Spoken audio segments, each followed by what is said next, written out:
know that, well, I guess video can be fake too, but with Photoshop you can make anything look like the real thing. Video is a little harder to fool around with, but with software that clearly can be done. Certainly. But if it was convincing enough to where people would look at it and go, this cannot be faked, this could not be a suit.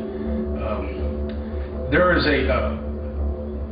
a famous film called the Patterson film, which is considered the holy grail of the Bigfoot world. It was shot in 1967. I mentioned it in the opening.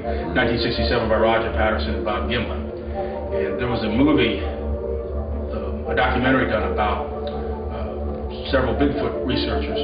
But during this documentary, they showed that film to a man named Stan Winston. And Stan Winston is Spielberg's chief special effects guy. Yeah. So they asked him, could you take a look at the Patterson film? He had never heard of it. And I think this was pretty interesting. He sat down at a TV monitor and they played the film. 3 seconds into it, he says, that's a guy in a suit. I'm Stan Winston, and I create characters and creatures for film. We've worked on many films ranging from The Terminator and Aliens and Jurassic Park, The Predator, Congo, etc. Okay, well, basically, it's walking like a man. Basically, there is no structure other than the length of bone, the length of arm, the length of leg, same as that as a human, and there's no structure to the form of the hair. It's a guy in a bad hair suit. Sorry.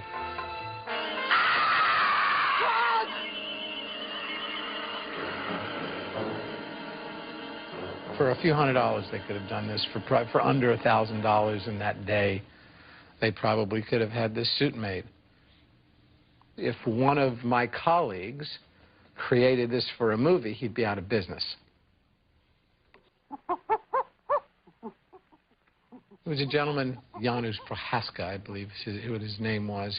He was known for ape suits and creating ape suits. It was before 1967.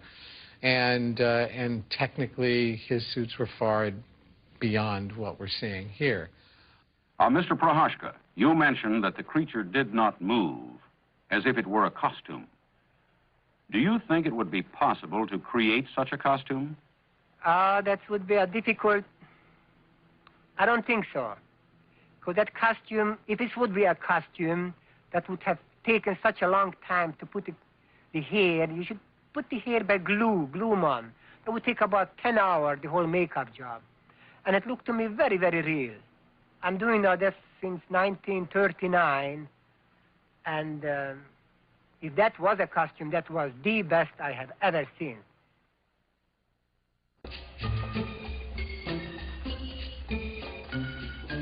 There's a huge fascination with the unknown, and I think that that's healthy.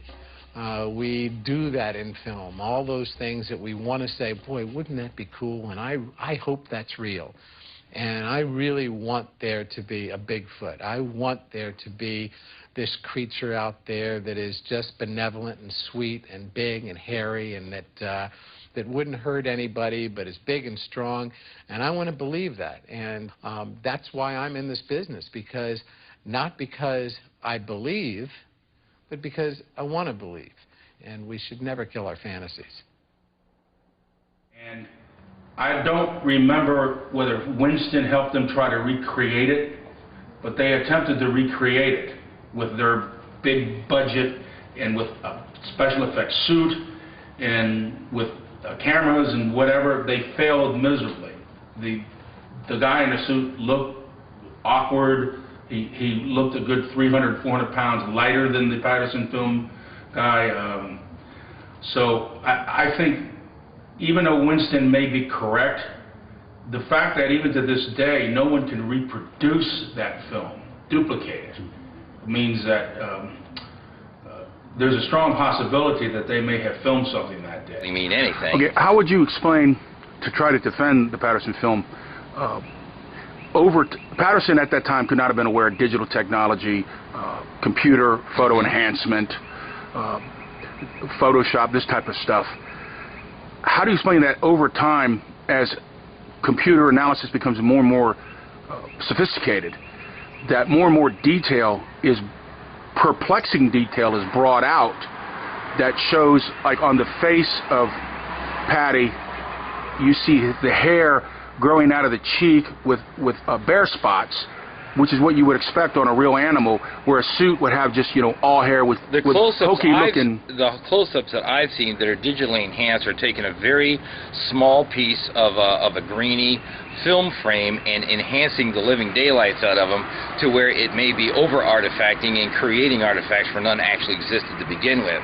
It's not digitally enhanced, it's almost digitally inventing. The close-ups I've seen that are the most convincing look like a caveman mask to me. So I'm not a big believer in the Patterson film, but I'm leaning more towards it being real than it being fake.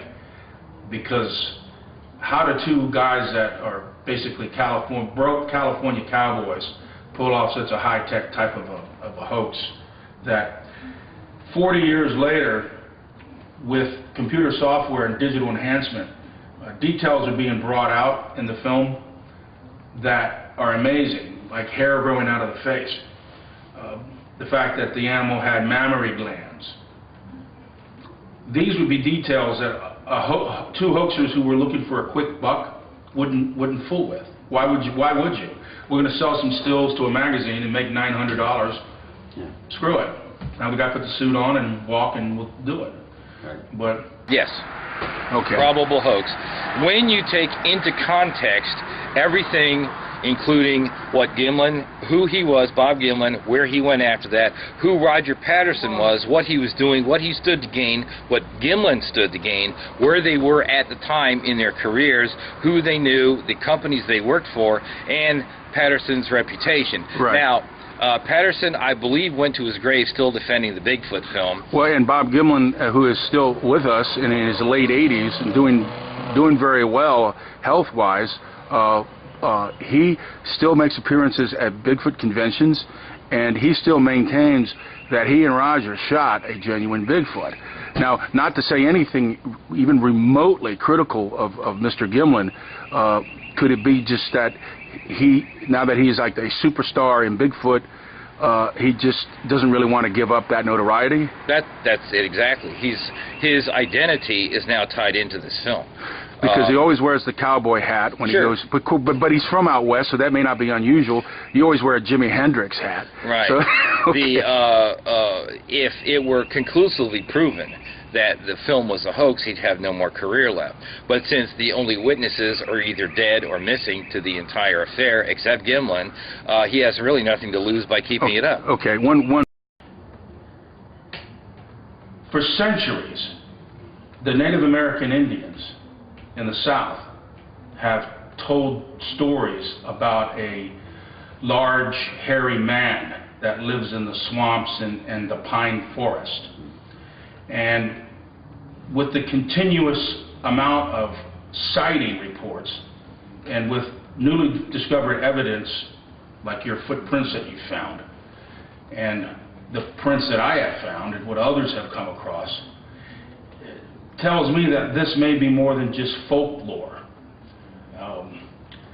But a skeptic would say, well, hasn't science classified every animal on Earth? What are you talking about? Well, Michael Crichton, in his preface to Jurassic Park, said that it was only man in his arrogance that believed he could control and understand the forces of nature in its totality, that there are contingency factors that we're completely unaware of. Hence he had the metaphor of the dinosaur experiment that went crazy because man was ignorant to what the potential of that could be. So could I know that?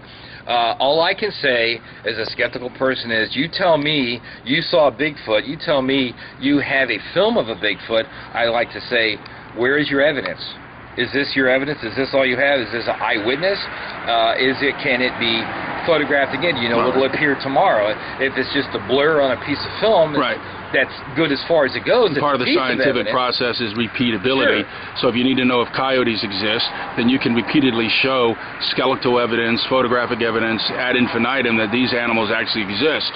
Even bears and every animal. Well, if you see a wolf pack off in the distance and you take pictures of it, of course we know they're wolf packs, so it's not that incredible. But let's say you've seen them for the first time, then you tell me I can also go to this place on the side of the mountain and get pictures of wolves. I can get a third party to also go, and they can go. But with Bigfoot or UFOs, it's like, bang, it's here today, gone tomorrow. It's a flash. You got a blurry picture. Where did it go? Don't know. It's gone. What I'm making is that we have only had the scientific tools necessary in the last century to even begin to understand the cosmic forces that have created this universe, created this earth that we live in. And it's not all that you can see. I like to say you have the seen and the unseen, the worldly and the otherworldly, the enigmatic and the anomalous, which science cannot explain. And getting back to Roger Patterson, the romantic notion is that because the appearances of Bigfoot in broad daylight were so rare, are so rare. Because they believe it's a nocturnal creature, so... And hides in the woods. And hides in the woods. You get him out in the open, then it's a very special thing, and he caught a rare moment. There should be research done. But I believe there is a cabal of people, researchers, let's call them, the ones who make convention appearances, the ones who write books and make documentaries, who make money from this because they know it can be a perpetually a question without end, without resolution, something that can be exploited for a lifetime. In perpetuity. In perpetuity. If it's a question that cannot be answered, then you are basically making a career out of what if. What if the Patterson film is real? What if there is a Bigfoot? What if there is life coming here in flying saucers? Well, as long as there is an audience you can sell that to, there is an audience who will make you money. Right. And that is an exploitation and a rich mind to vein.